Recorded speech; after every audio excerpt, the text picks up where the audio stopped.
warahmatullahi wabarakatuh. Bismillahirrahmanirrahim.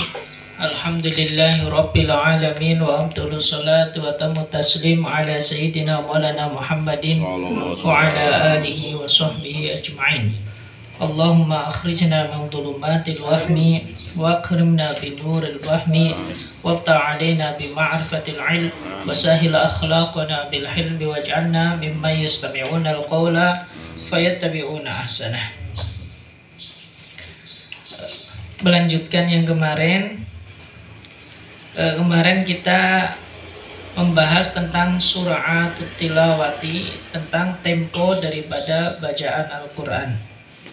Ini yang halaman yang saya kirim di PDF itu kan, masuk halaman yang ke-70 yang tertulisnya. Ini ke Pak Dokter niku awit halaman 1 sekali niku ngeprene niku.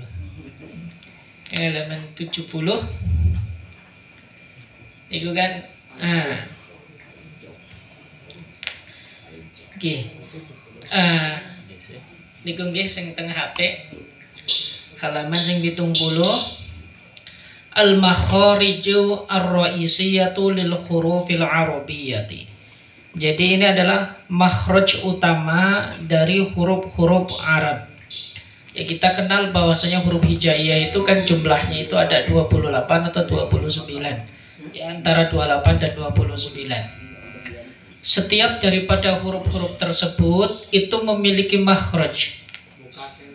Kemudian terkadang satu makhraj itu dipersekutukan oleh beberapa huruf. Nah, oleh karenanya selain kita berbicara tentang makharijul huruf, maka di situ kita juga harus mengerti yang namanya sifatul huruf. Ya, satu makhraj dipersekutukan lebih dari satu huruf. Terkadang 2, terkadang 3. Umumnya satu makhraj itu keluar darinya 3 huruf. Lah nanti yang akan membedakan antara huruf-huruf tersebut adalah sifat-sifat yang dimiliki oleh huruf tersebut. Nah, kemudian sifat-sifat tersebut juga terkadang dipersekutukan oleh beberapa huruf. Makanya agar kita bisa membedakan satu huruf secara pasti dengan huruf yang lain, minimal di dalam satu huruf itu terkumpul 5 sifat. Ini minimal. Jadi satu huruf itu minimal memiliki 5 sifat. Maka tidak mungkin satu huruf itu kurang dari 5 sifat. Itu tidak mungkin. Kemudian maksimal daripada sifat huruf itu 8. Umumnya itu adalah 6, 7, 6, 7. 8 itu paling banyak yang dimiliki oleh huruf ro. Itu 8 sifatnya. Nah, kalau huruf-huruf yang normal yang kita baca itu 5 itu normalnya. Sebab 5 ini adalah sifat-sifat yang memiliki pertentangan atau sifat-sifat yang berlawanan. Artinya kalau tidak bersifat dengan A, pasti bersifat dengan B. Nah, maka kalau kita sudah bisa menerapkan 5 sifat di dalam satu huruf tersebut, maka ketika terjadi kesamaan di dalam makhrajnya, maka huruf tersebut tetap bisa dibedakan. Ya, nanti seperti shod sama sin. Itu kan makhrajnya sama.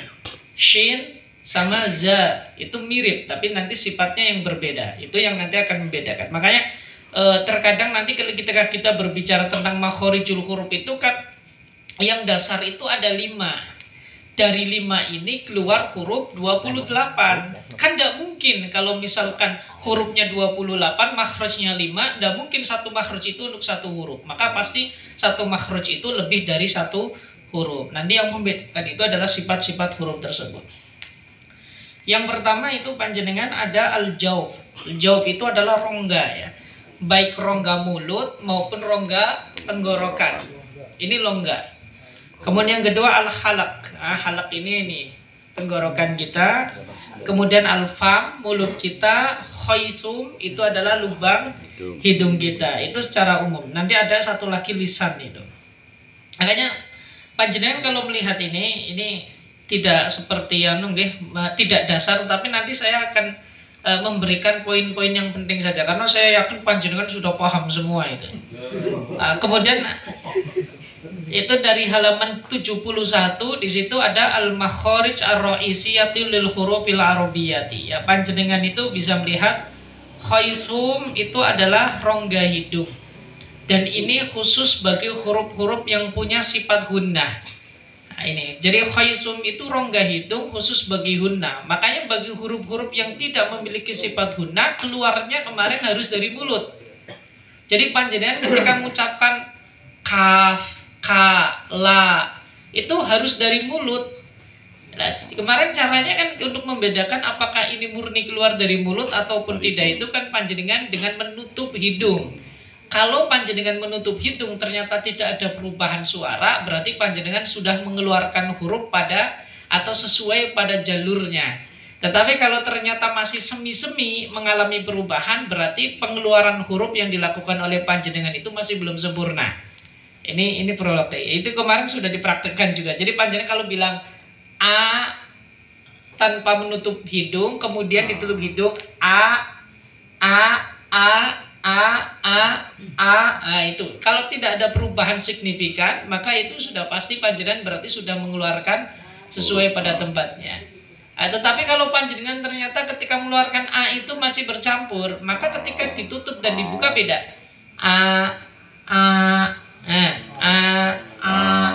Ka. Makanya orang baca juga kalau misalkan bacanya masih belum sempurna, ya for-nya belum ada, mengeluarkan hurufnya masih belum sempurna, nanti ketika hidungnya ditutup pun akan mengalami perubahan. Bismillahirrahmanirrahim. Ini karena belum sempurna. Jadi makhrajnya masih keluar dari rongga hidung juga. Padahal khaisum ini adalah tempat keluarnya huruf-huruf yang punya sifat hunna atau karakteristik hunna. Itu panjenengan juga bisa melihat ada al-hanakul a'la. Hanak a'la itu adalah langit-langit atas itu. Yang di tanda panah itu garisnya adalah kuning. Itu untuk memetakan saja ya. Kemudian ada al-jaub.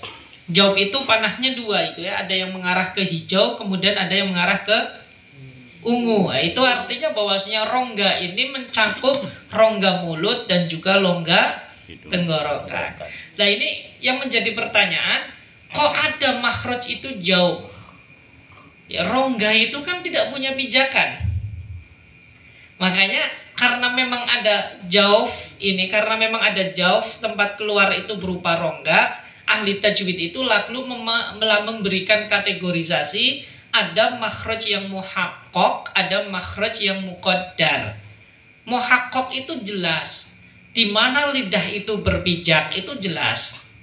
Dot jelas makhrajnya, yaitu pinggiran lisan kita menyentuh kepada bagian gigi geraham kanan ataupun kiri di area situ. Dinding.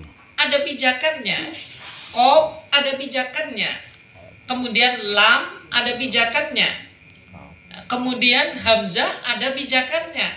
Ya, tetapi kalau jauh ini kan nggak ada pijakannya. Jadi seolah-olah ini ngambang. Ya, maka ini dikatakan makhraj yang muqaddar. Nah, kemudian ada juga al-halaq. Ya, al-halaq ini sama ya, tenggorokan ini. Kemudian ada al-lisan. Nah, lisan itu ada yang fanahnya itu. Kemudian ada al-asnan, gigi. Sebenarnya al-asnan ini juga masuk daripada bagian lisan. Karena sebenarnya gigi ini tidak mengeluarkan suara, tetapi gigi ini nanti yang ditempeli oleh lisan. Nah, nanti beberapa huruf itu merupakan kolaborasi antara lisan dan gigi. Ya, di mana? Seperti nun, nanti ujung lisan sama gigi geraham gigi seri atas itu ya di tempatnya. Kemudian asyafatan, kedua bibir. Ini juga termasuk adalah makharijul huruf.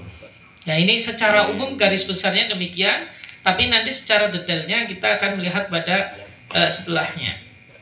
Kemudian yang pertama jauf halak itu jadi menjadi 5 ya, jauf halak. Kemudian ada apa itu? Ahruful lisan ya. Ini artinya pinggiran lisan ya. Karena lisan itu tidak akan mengeluarkan huruf dari tengah. Karena kenapa di sini pakainya ahruful lisan secara detail, artinya pinggiran lisan? Karena nanti yang berpotensi atau bahkan yang mengeluarkan huruf itu hanya bagian pinggirnya saja. Bagian tengah dari lidah kita itu adalah tempat mengalirnya udara. Nah, kemudian udara ini naik larinya ke atas atau lurus, ya benturnya ke atas atau lurus, ini nanti kan tergantung daripada sifat huruf tersebut. Sehingga yang nanti akan berpijak lisan itu hanya pinggirnya saja. Tengah daripada lisan itu tidak mungkin berpijak, karena ini nanti menjadi tempat keluarnya udara dari dalam tubuh kita, dari paru-paru kita. Panjenengan ketika mengucapkan nun, an, yang nempel itu kan hanya bagian ujung. Ketika mengucapkan lam, al, ujung agak minggir. Kemudian kalau mengucapkan ro, ar, ujung lidah sama bagian atas, ar. Tetapi bahwasanya tengah lisan itu tetap membentuk pada bentuknya yang semula, hanya saja naik-naik ataupun turun tergantung sifatnya. Panjenengan mengucapkan dot, al, itu kan hanya pinggir lisan, tengahnya tidak. Karena tidak mungkin tengah lisan itu kita tempelkan baik di rongga, di langit-langit atas ataupun pinggir secara sempurna, itu tidak mungkin. Karena ini nanti menjadi tempat keluarnya udara kita. Jadi itu tidak mungkin. Sehingga di sini lebih spesifik lagi, Dr. Aiman memberikan penjelasan ahruful lisan, karena sebenarnya nanti yang mengeluarkan huruf itu hanya bagian pinggir saja. Kalau asyafatan jelas kedua bibir, al-khaisum itu rongga jelas. Kemudian makhraj yang pertama ini al-jauf. Jauf itu rongga ya. Baik ini termasuk adalah rongga mulut ataupun rongga tenggorokan. Ini maksudnya rongga. Ini yang tadi saya katakan, jauf ini sebenarnya makhraj yang sifatnya muqaddar, karena tidak ada pijakannya. Huruf-huruf yang keluar daripada jauf ini biasanya adalah huruf-huruf mad yang keberadaannya itu tidak menerima harokat. Ketika panjenengan memanjangkan misalkan kalau hamzahnya ada makhrajnya, tetapi madnya ketika dipanjangkan itu panjenengan ketika mengucapkan panjenengan coba teliti sendiri panjenengan. Ba, ta, sa, atau kalau dipanjangin lagi misalkan 6. Ketika panjenengan mengucapkan lihat, apakah ada persentuhan antara pinggir lidah dengan bagian yang lainnya? Tidak. Ini mad. I, u. Ini kan tidak ada persinggungan sedikit pun. Baik itu ujung lidah, baik itu pinggir lidah, ataupun lain sebagainya, itu kan tidak pernah bertemu dengan bagian-bagian yang lain. Artinya keluarnya bacaan a yang panjang itu, keluarnya itu berada di dalam rongga. Makanya makhrajnya namanya jauh. Beda coba panjenengan mengucapkan alhamdulillah. Coba panjenengan mengucapkan alhamdulillah. Ketika panjenengan mengucapkan al, terjadi benturan antara apa dan apa? Lidah dengan dinding. Ham. Ketika mengucapkan ham, bibir. Du. Ketika panjenengan mengucapkan du, terjadi benturan apa? Gigi kan? Alhamdulillah, ya ujung lidah dengan torpusana yal ulya, artinya gigi seri atas. Nah ini kan nyata, tapi beda kalau panjenengan a, i, u. Nah, itu kan tidak ada persenggolan atau tidak ada persinggungan antara lidah dengan yang lainnya. Maka ini dikatakan jauf. Ini sebenarnya mudah sekali sebenarnya di situ. Kemudian kalau kita lihat ini, yakhruju minal jawfil huruful maddi as-salasa. Ini maksudnya yang keluar daripada jauf ini adalah huruf mad yang ketiga. Huruf mad itu adalah huruf yang panjang. Dan ini ada 3, yaitu a, i, u, atau alif mati, hamzah atau alif mati, hamzah mati, kemudian alif mati, iya mati, sama waw mati. Dan jatuh setelah harokat yang sesuai dengannya. Kalau alif fathah, ya kasroh, kemudian wawu itu berharokat doma. Dan itu khusus untuk huruf mad, jadi makhrajnya jauh. Tidak ada pijakan, makanya ini dikatakan makhraj yang muqaddar. Dikira-kirakan saja keberadaannya. Yang menjadi pertanyaan kembali, kenapa dikira-kirakan? Kenapa tidak ditiadakan saja? Ini sebenarnya menjadi problem juga di dalam ilmu tajwid. Dikatakan dikira-kirakan karena tidak ada kejelasan tadi, persinggungannya nggak nyata. indikatornya tidak ada nanti. Kemudian kenapa ini tetap tetap dianggap tidak ditiadakan secara langsung? Karena pada kenyataannya ketika kita mengucapkan mad itu ada suara yang muncul. Sedangkan suara itu kan karena memang terjadi benturan yang ada di dalam lidah. Hanya saja ini ketika mengucapkan mad benturannya itu tidak secara nyata. Makanya tetap dikatakan muqaddar ya. Bahasa akal-akalan ilmu tajwid ya bisa dibilang juga demikian, tetapi memang itu. Nah, kemudian ini ada tanbih yang halaman 97. Ini tanbih sedikit peringatan. Saya baca dulu. Nusibat huruful maddi ilal majra as-sauti kullihi al-jawf li'annaha takhruju bi'aqallin ghidatin lis-sauti.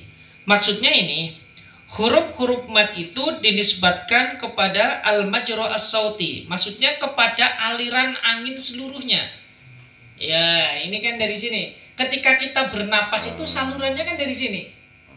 Ini semuanya tidak ada kejelasan. Makanya saya katakan di awal ini namanya makhraj yang muqaddar. Nah ini semua aliran pernapasan ini atau aliran angin dari dalam paru-paru kita ini disebut dengan al-jawf.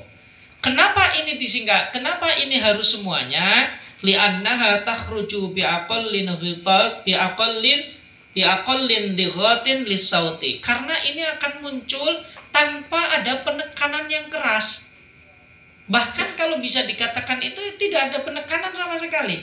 A, I, U, ini kan ringan sekali. Maka ini dikatakan jauh.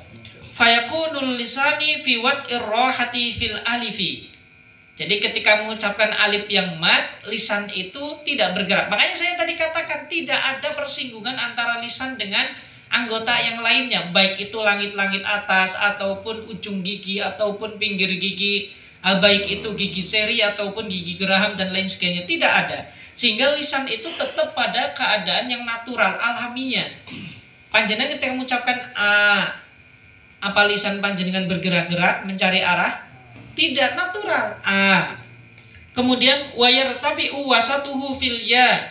Hanya saja kalau mengucapkan ya nanti ya yang mad, nanti tengah-tengah lisan sedikit naik. I. Ya, beda kalau panjenengan ya di fathah, kasroh dan domah dan disukun. Ya, yi, yu, ai. Ya, kalau ini agak penekanan. Tetapi ketika mengucapkan yi, ini tidak ada penekanan lebih. Artinya cukup dengan penekanan ringan. Wayar tabi'u aqsahu fil wawi ma'an dimami syafataini fiha. Nah, kemudian ujung lidah nanti terangkat ketika mengucapkan wawu beserta dengan bibir itu dimoncongan. Jadi belakang lidahnya itu naik. Dan ini tidak perlu diada-ada karena ini secara natural. Panjenengan ketika mengucapkan maka secara natural ujung lidah itu akan terangkat. Jadi nggak perlu panjenengan angkat-angkat. Kecuali nanti kalau berbicara tentang sifat, ya kalau sifat sedikit ada olahan dari kita. Tetapi ketika mengucapkan huruf yang natural semacam ini tidak perlu. Dengan sendirinya ya lisan nanti ujungnya akan naik ke atas. Ini semacam ini. Wa nusibat al wawu wal ya'u ghairul maddiyataini. Kalau wawu dan ya selain huruf mad, artinya wawu dan ya yang berharokat. Ya, kenapa di sini hanya wawu dan ya? Karena alif tidak mungkin berharokat. Alif tidak mungkin yang berharokat itu bukan alif tapi hamzah. Makanya bukan alif fathah tapi hamzah fathah. Karena alif selamanya tidak akan pernah bisa menerima harokat. Beda sama wawu. Kalau wawu masih bisa, ya masih bisa. Apa panjenengan pernah ada alif domah u? Dulu ya begitu dulu. Itu dulu. Alif fathah, alif kasroh, a, i, u itu. Nah makanya sebenarnya alif itu tidak bisa menerima harokat. Jadi nggak ada alif fathah, alif kasroh, alif domah u. Kalau memang ada, coba panjenengan buktikan di dalam Al-Quran alif yang di fathah. Saya kira nggak ada. Yang ada hamzah fathah, Kalau enggak ain fathah, apa panjenengan pernah nemu alif di fathah? Belum. Maka ini sebenarnya hanya ini beda istilah. Tapi yang jelas alif itu tidak menerima harokat. Alatul mad ya. Nah, karena itu huruf mad. Jadi alif itu huruf mad mutlak yang tidak bisa menerima harokat. Makanya di sini wa nusibat al-waw wal ya'u ghairul maddiyataini. Wawu dan ya selain huruf mad itu dinisbatkan kepada makhrajaihima, kepada kedua makhrajnya, li'annam dighatus sauti fihima aktsaru minhu fil maddiyataini. Karena nanti penekanannya ketika mengucapkan wawu dan ya berharokat itu lebih ya, sama ya. Nanti kita akan berbicara lebih. Maksudnya wawu dan ya itu nanti tetap dikembalikan kepada makhrajnya. Nanti detailnya itu ketika berbicara tentang masing-masing makhraj. Ya itu tadi ini. Mungkin yang asing di lisan kita itu mungkin alif yang berharokat. Karena sebenarnya tidak ada alif yang berharokat. Nah itu. Lalu apakah orang ngaji dulu alif fathah a, alif kasroi, alif tomau itu salah? Ya tidak, itu ya. Pokoknya intinya alif itu tidak berharokat. Kalau ada kayak gitu itu hanya pendekatan saja lah. Ini kan karena sudah mengakar dari dulu tinggal dipertahankan. Toh dibacaannya juga nanti tidak berpengaruh sama sekali. Itu alif harokat. Itu hamzah itu. Kan ain. Pasti ya. Kalau ada harokatnya pasti di atasnya jangan keluar gitu ya. Itu hamzah. Bedanya di situ mungkin ya. Oke, leres. Jadi yang berharokat itu hamzah, yang tidak berharokat alif. Makanya kalau ada keluar panjang huruf mad taubi'i itu pasti tidak ada harokatnya. Nah, cuma nanti biasanya di dalam Al-Qur'an antara al-syamsiyah dan al-qamariyah itu nanti biasanya dibedakan dengan buletan dikit. Nah itu biasanya di dalam Al-Quran, apalagi kalau Roshul Mushaf Al-Utsmani. Jadi kalau gaya tulis penulisan Mushaf Utsmani itu nanti dibedakan antara alif yang memang itu adalah alif, atau antara hamzah wasol, bukan alif lah bahasanya, kembali ke hamzah aja. Antara hamzah wasol sama hamzah qahqah itu nanti akan dibedakan. Karena nanti kalau hamzah wasol itu dibaca hanya untuk nolongin saja. Jadi kalau hamzah wasol itu di awal kalimat dia terbaca, tetapi nanti kalau sudah disambung itu jadi tidak terbaca. Makanya sering dikatakan kalau hamzah wasol itu subutuha bil ibtida qadil tuzim kahat biha bidarjiha minal kalim. Nah, itu jadi di awal itu ditetapkan, tapi nanti kalau sudah disambung itu tidak dibaca lagi. Ini dulu katanya ini mak jomblang itu ya. Kalau awal itu dibutuhkan nih, tapi kalau sudah gabungnya sudah itu terlupakan gitu. Contohnya astagfirullah. Nah, itu contohnya adalah astaghfirullah. Cuma kalau astaghfirullah itu pakai fi'il mudhari, nah itu berarti hamzahnya itu adalah hamzah koto. Koto itu dibaca. Makanya ketika dikasih wawu pun bacanya wa astaghfirullah. Beda kalau dalam bentuk amar. Istaghfir. Nah, ini kan fi'il amar. Hamzahnya adalah hamzah wasol. Ketika panjenengan kasih wawu di depannya jadinya wastaghfir. Nah, bedanya nanti kalau di Al-Quran ada glurnya. Kalau wasol itu ada glurnya, ada bulutan yang gepeng itu di atasnya. Itu tanda hamzahnya hamzah wasol, dan ini tidak dibaca ketika kita menggabungkan dengan kalimat sebelumnya. Itu di situ. Itu terkait tentang hamzah itu. Kalau tulisan Allah itu kadang-kadang itu Kenapa? ada diberi harokat saja. Oh, itu kan hanya khot ya. Labdul jalalah itu memang beda nggih. Itu hanya permainan khot saja, tetapi bahwasanya yang ada di Allah lamnya lam ta'rif itu sudah masyhur. Ya, jadi karena Allah labdul jalal ini adalah lafaz yang masyhur, labdul jalal, labdul mahad. Makanya penulisannya saja beda kan. Aturan penulisan lafaz Allah itu kan di mana-mana bentuknya sama. Itu lafaz Allah. Nggak mungkin jauh antara lam pertama dan kedua jauh. Enggak, itu seolah-olah sudah dipatenkan menjadi tulisan tersendiri. Jadi agak miring lamnya, tengahnya agak tinggi, kemudian hanya pendek. Nah, tapi di depannya tetap karena memang itu adalah hamzah wasol, itu biasanya dikasih geluran kecil. Meskipun terkadang juga tidak ada yang ngasih geluran. Nah, terutama kalau kita model penulisan-penulisan kudus itu kan beda, nggih. Nggih, ya itu wong gluri ini kayak ngono ya ora bisa. Ya, alhamdulillah itu kan. Tapi biasanya juga Hamzah wasol dan hamzah koto ini terkadang dikasih alamat ketika berada di tengah-tengah kalimat. Artinya berada di sambungan ayat yang berada di tengah-tengah. Biasanya kalau di awal itu juga kebanyakan juga tidak diberi tanda.